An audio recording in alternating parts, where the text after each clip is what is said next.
बच्चों, आज हम देखेंगे क्वेश्चन नंबर 5 आपकी बुक का। ठीक है। यहाँ पर क्या है, फिक्चर एंड फिटिंग दिए हैं, स्टॉक इन ट्रेड दिया है, ट्रेड क्रेडिटर दिए हैं, बिल्स पेबल दिया है, ठीक है, और डेटर्स दिए हैं। अब यहाँ पर एक प्राइवेट लाइबिलिटी दी है, और यहाँ पर जो हमने देखना है एक्चुअल में लाइफ इंश्योरेंस पॉलिसी दी है जिसकी सरेंडर वैल्यू कितनी है, और वो एज ए सिक्योरिटी दी है लोन। ठीक है, जिसका कि अमाउंट कितना है 1500।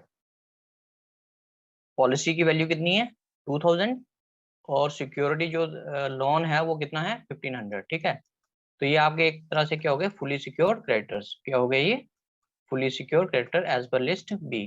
ठीक है, उस पे हमने इंटरेस्ट भी डालना है। ठीक है, 1500 पे हमने क्या लेना है, 10% इंटरेस्ट भी लेना है फॉर 6 मंथ। ठीक है, एक ये चीज करनी है। उसके बाद interest paid up to the okay mister Mrs, ये हमें कहाँ से पता चला, देखो 30th जून तक हमने इंटरेस्ट पे कर दिया है, 31 दिसंबर को हम क्लोज कर रहे हैं अकाउंट।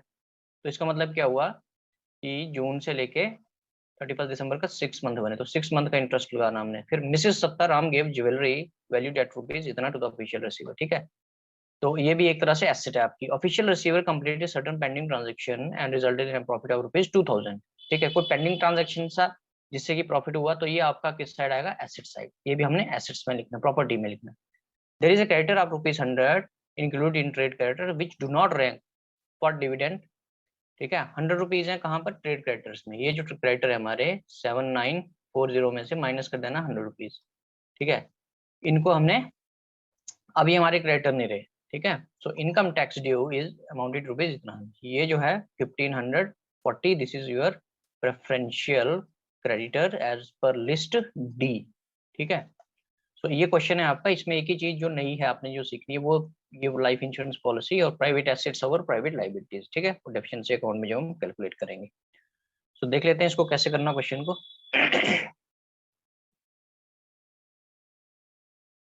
सो अभी देख लेते हैं इसको करना कैसे है। सबसे पहले निकालना हमने unsecured creditors as per list A. Answers अब निकालना है unsecured creditor as per list A. ये ग्रॉस लाइबिलिटी आ गई और expected to rank. So trade creditors वो कितने हैं आपके पास, देखो टोटल अमाउंट कितना ट्रेड क्रेडिटर का 7940। ठीक है, जो क्वेश्चन में गिवन है उसमें से 100 रुपीज माइनस करने हैं आपने। ठीक है, वो बोला होगा क्वेश्चन में। 7840 आ जाएगा यहाँ पर 7840, और यहाँ पर भी कितना आएगा 7840। ठीक है, उसके बाद क्या बोला है, बिल्स पेबल। बिल्स पेबल उसका अमाउंट कितना गिवन है 8700। 8700। नेक्स्ट क्या है, bank overdraft. Bank over draft, draft उसका अमाउंट कितना 6900। तो लिख दो 6900। Next is liability on bill discounted. Liability on bills discounted. ठीक है, ग्रॉस अमाउंट है उसका कितना 2500, और एक्सपेक्टेड टू रैंक कितना 600। सो टोटल कितना हुआ ये, इसका टोटल हुआ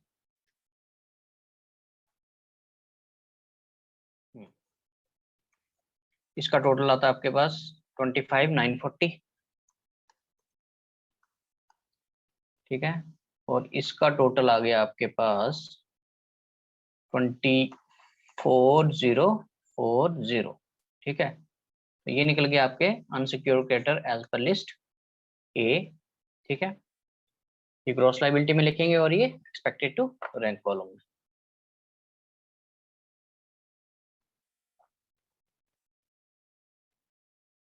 यहाँ पर तो यहाँ लिख देते हैं अनसिक्योर्ड क्रेडिटर्स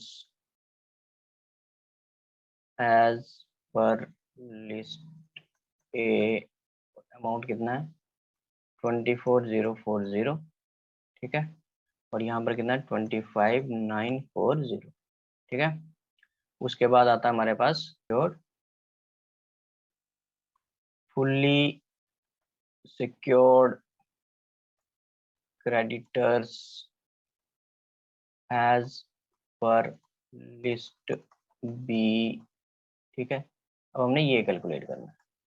सो फुली सिक्योर क्रेडिटर देखोगे अगर आप, तो आप, मैंने बोला था आपको प्राइवेट लोन दिया हुआ है, ठीक है। क्वेश्चन में क्या दिया हुआ है?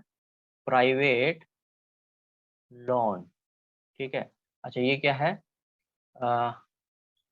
अमाउंट, अमाउंट कितना ड्यू है, और वैल्यू ऑफ सिक्योरिटी कितनी है, वैल्यू ऑफ सिक्योरिटी, ठीक है।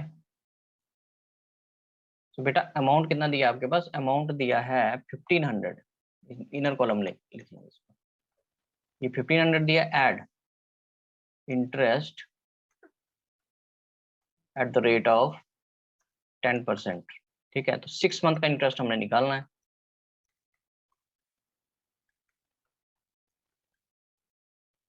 ठीक है। तो ये कितना आ जाएगा काट के 75, ठीक है। तो टोटल कितना हो गया ये 1570 पे। तो ये आपका था सिक्योर क्रेडिटर की वैल्यू, और वैल्यू ऑफ सिक्योरिटी क्या है 2000, लाइफ पॉलिसी है ना 2000।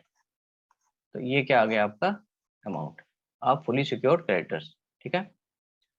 उसके बाद लिस्ट सी तो डी डी नहीं है, फिर डी दी हुई है सीधा, ठीक है। तो बस इतनी कैलकुलेशन है हमारी, छोटा सा क्वेश्चन है ये, ज्यादा बड़ा नहीं है। तो यहाँ पर लिख देते हैं नेक्स्ट इज फुली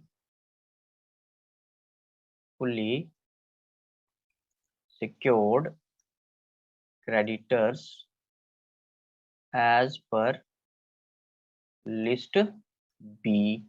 अमाउंट कितना निकाला हमने 1575।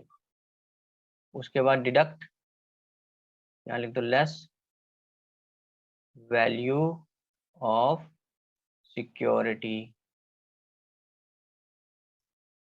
तो सिक्योरिटी की वैल्यू कितनी है 2000, तो ऊपर से माइनस करेंगे 2000 में से 1575 माइनस करेंगे, आ जाएगा 475, 475 नहीं 425, 425, ठीक है। This is nothing but surplus as per contra, ठीक है। Surplus as per कंट्रा। सो अब इसको मैं थोड़ा सा हाईलाइट कर देता हूँ, सरप्लस एज पर कंट्रा, ठीक है। इसका अमाउंट है ना जो हमने इस साइड ऐड करना है, ठीक है, इस साइड ऐड करना है, वो हम बाद में देखेंगे। नेक्स्ट क्या है पॉइंट आपके पास, लिस्ट सी में तो कोई अमाउंट दिया नहीं है, तो इसको उसके उसको छेड़ो नहीं, 1575 यहाँ पर भी लिख दो। उसके बाद आ गया आपका preferential creditors, preferential creditors as per list D, ठीक है। ये आपने पूरा लिखना है, जब भी आप क्वेश्चन करोगे ये पूरी डिटेल लिखनी, preferential creditor as per list D, क्योंकि यहाँ पर थोड़ी शॉर्टेज ऑफ वो है, स्पेस है। सो वो दिया हुआ इनकम टैक्स, इनकम टैक्स दिया 1540, ठीक है। इसको लिख दो यहाँ पर deducted, deducted as per कंट्रा, deducted as per कंट्रा, कितना अमाउंट, इतना ही हमने डिडक्ट करना है यहाँ से, ठीक है। क्योंकि कंट्रा वर्ड आया इसका मतलब इसकी एंट्री इस साइड भी आएगी, ठीक है। इसकी एंट्री किस साइड आएगी, इस साइड भी आएगी। तो अब हम क्या करते हैं, यहाँ से लिख लेते हैं पहले आपके एसेट्स कितने कितने, ठीक है। इसका अमाउंट यहाँ पर भी लिख दो 1540। अब लिखेंगे प्रॉपर्टी एज पर लिस्ट ई। तो लिस्ट ई में प्रॉपर्टी क्या क्या है वो लिखेंगे सबसे पहले, ठीक है। सो क्वेश्चन में सब कुछ गिवन है, आपने सिर्फ वहां से उठा उठा के लिखना है। यहाँ पर देखो क्या क्या गिवन है आपके पास, स्टॉक दिया हुआ है, ठीक है, स्टॉक इन ट्रेड है, ट्रेड, फिर आपके पास फर्नीचर एंड फिटिंग्स है, ठीक है। लिखो furniture and fittings, fixture and fittings, picture and fittings, ठीक है। अमाउंट, ग्रॉस अमाउंट कितना दिया है, इसका आपने ग्रॉस अमाउंट भी लिखना साथ साथ में 1030, और टोटल कितना है नेट अमाउंट जो रिसीव कर रहे हैं 400, ठीक है। इनको बेच करके कितना मिल रहा है, ₹400, ठीक है, ये गिवन है। उसके बाद stock in trade, stock in trade, तो स्टॉक इन ट्रेड कितना दिया है, स्टॉक इन ट्रेड है आपके पास 7210 और अमाउंट इज 5000 जो आप रिसीव कर रहे हो। उसके बाद मिसेज लॉन, ठीक है, वो मिसेज लॉन भी हम इसको एसेट ही ट्रीट करेंगे, मिसेज ज्वेलरी, ठीक है। जो बंदा इंसॉल्वेंट है उसकी वाइफ की ज्वेलरी थी, उसको भी हम बिजनेस में यूज करेंगे for the purpose of payment of liabilities, ठीक है।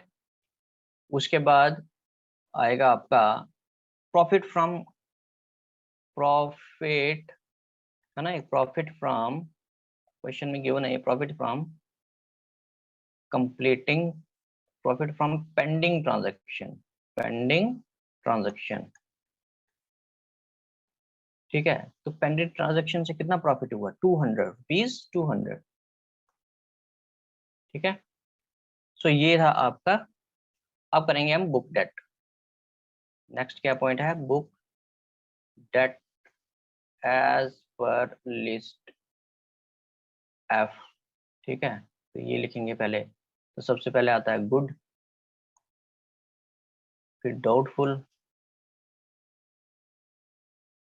फिर बैड, ठीक है। तो गुड में कितने कितने हैं, 3800 यहाँ पर आएगा, तो 38 का 38 ही हम क्या करेंगे, रिसीव कर लेंगे। उसके बाद 8000 है यहाँ पर, तो 8000 का 50% रिसीव करेंगे, ये भी गिवन है, ये भी गिवन है सारा, क्वेश्चन में लिखा हुआ है ये सारा, यहाँ पर कुछ नहीं रिसीव करेंगे, नील आएगा, ठीक है, ओके। उसके बाद बिल रिसीवेबल नहीं है आपके पास, ठीक है, ओके। इसको टोटल कर देते हैं, कितना आता है। अच्छा, एक और चीज है पहले यहाँ पर,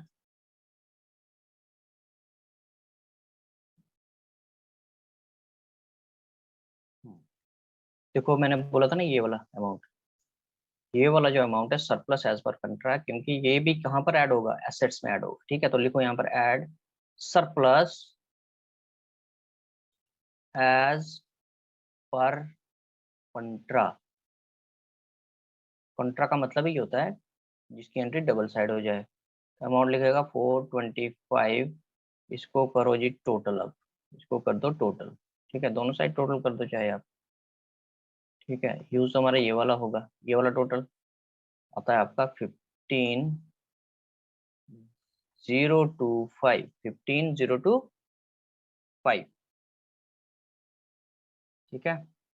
next is, next is less deduct as per contra, ये वाला अगर आप देख पा रहे हो, ये वाला अमाउंट एज पर कंट्रा, ये वाला, ठीक है। इसको हमने क्या करना है, यहाँ से माइनस करना है, तो यहाँ लिख देंगे 1540, ठीक है। तो इसको करेंगे अब माइनस, माइनस करके कितने आएगा, 13485, ठीक है।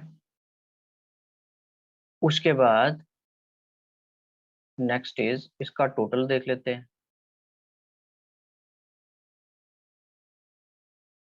ठीक है। इसका टोटल आ रहा है आपका 24040, ठीक है, क्योंकि इतना ही अमाउंट लिखा हमने ऊपर, और इसका टोटल भी 24040 लिख देते हैं यहाँ पर बैलेंस करने के लिए। सो डेफिशिएंसी, ठीक है, कौन सी लिस्ट है, लिस्ट एच, कितनी डेफिशिएंसी, सो 2404 में से माइनस कर दो 1340485, 24040 माइनस 13485, ठीक है। माइनस करके कितना आएगा ये, माइनस करके आ रहा आपके पास 10,000 ट्रिपल फाइव, 10,555,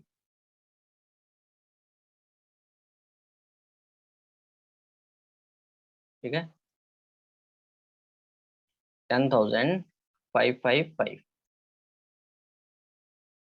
10,555, राइट। तो ये आ गया आपका डेफिशिएंसी। ठीक है, इसका टोटल भी कर दो इस साइड, इसका और ऊपर जो टोटल है सारा का सारा टोटल करके आ रहा है आपके पास 29,055। ठीक है, तो ये हो गया क्लोज यही। ठीक है, ये था आपका स्टेटमेंट ऑफ अफेयर। अब हमने बनाना है डेफिशिएंसी अकाउंट। ठीक है, क्या बनाएंगे? Deficiency account. अब हम बनाएंगे डेफिशिएंसी अकाउंट। सो डेफिशिएंसी अकाउंट बनाने से पहले हमें कुछ वर्किंग नोट बनाना पड़ेगा। ठीक है, क्या बनाना पड़ेगा? Working note. तो वो देख लेते हैं, यहाँ लिख लेते हैं हम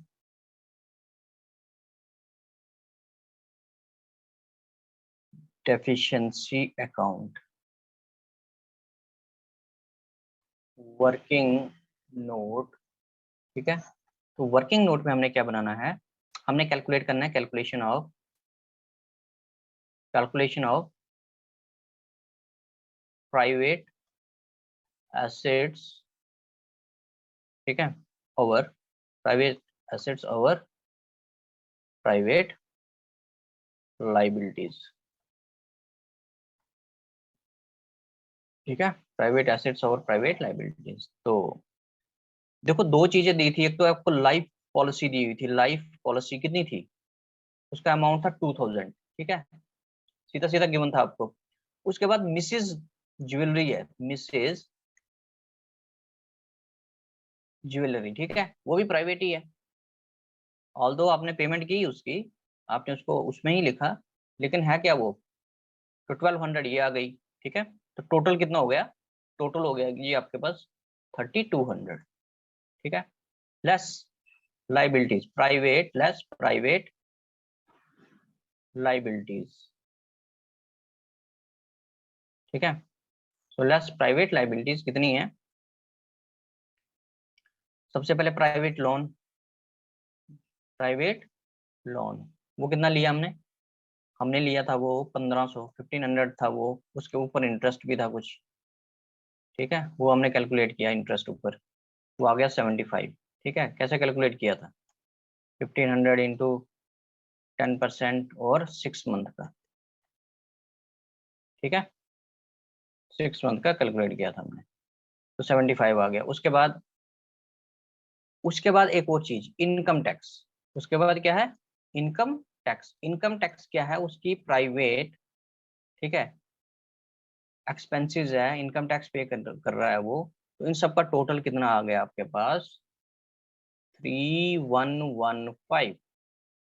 ठीक है, ये माइनस करके आता है ऊपर से, अगर हम इसको माइनस करेंगे 32,000 में से, तो ये अमाउंट आएगा आपके पास 85। 3,200 में से माइनस करके 85। So this is the amount of excess of private assets over private liabilities. Excess of private assets over private liabilities। ठीक है, ये अमाउंट आ गया आपके पास 85। तो बस इतनी सी कैलकुलेशन थी इसमें। अब हम आते हैं सीधा किस पे? आपका डेफिशिएंसी अकाउंट। सो अब हम देख लेते हैं डेफिशिएंसी अकाउंट कैसे बनाना है।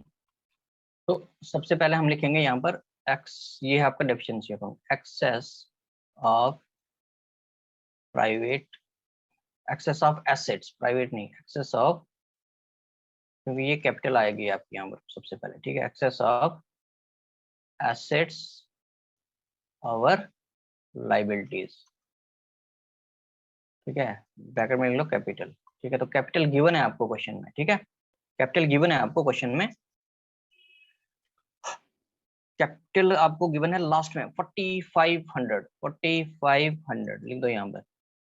ठीक है, उसके बाद लिखेंगे इनकम फ्रॉम अदर सोर्सेज, जो आपका डेफिशिएंसी अकाउंट में जैसे बनी हुई है, income from other sources. Means और कौन कौन से सोर्सेज है? यहाँ से हमने इनकम, इस साइड सारा इनकम वाला पार्ट आता है, और इस साइड सारा एक्सपेंसेस और लॉसेज, यहाँ पर प्रॉफिट वगैरह भी आता है। ठीक है, तो इसको देख लेते हैं कैसे करना है। देखो एक प्रॉफिट हुआ था आपको, profit from completing pending transaction, profit from completing pending transaction, कितना था वो 200, कितना था 200। उसके बाद अभी हमने निकाला excess of private assets over private liabilities, so that amount is 85.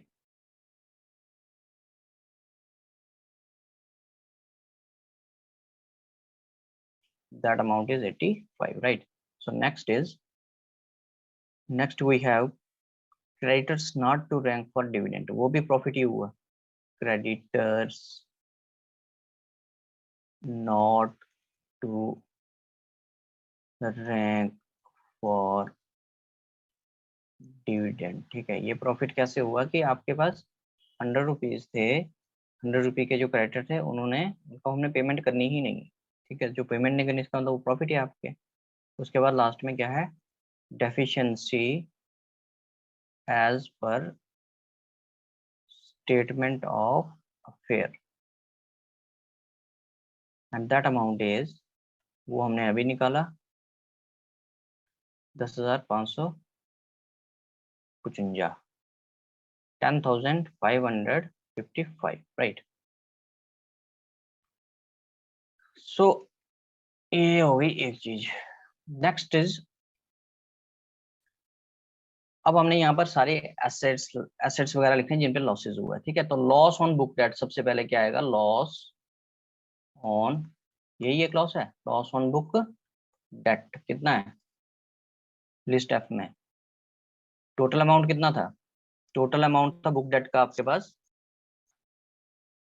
19,800, जिसमें से कि रिसीव कितना किया हमने 6,900, ये था कितना 19,800, और जिसमें कि हम रिसीव कितना कर रहे हैं, रिसीव कितना कर रहे हैं, एक तो 38 जो गुड है आपके पास, और को कितना रिसीव कर रहे हैं 4,000, ठीक है। ये स्टेटमेंट ऑफ अफेयर में हमने किया था।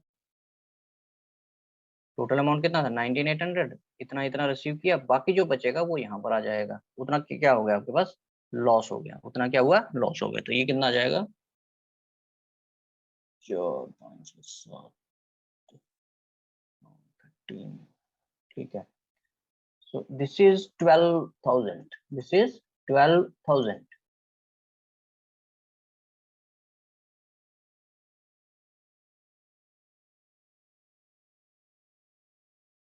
ओके, तो 12,000 आ जाएगा, ठीक है। नेक्स्ट इज, उसके बाद क्या है अदर लॉसेज, और क्या क्या लॉसेज हुए हैं आपके पास, अदर लॉसेज, ठीक है। अदर लॉसेज में क्या क्या आएगा, loss on real, loss on, loss on realisation, realisation of what, fixture and fittings, fixtures and fittings, ठीक है। अमाउंट कितना है, अमाउंट है 630। उसके बाद लॉस ऑन रियलाइजेशन, अब उसके बाद स्टॉक पे भी हमारे पास क्या हुआ है, स्टॉक इन ट्रेड पे 2210, ठीक है। 2210 कहाँ से आया, स्टॉक कितना टोटल आपके पास, स्टॉक का अमाउंट है आपके पास टोटल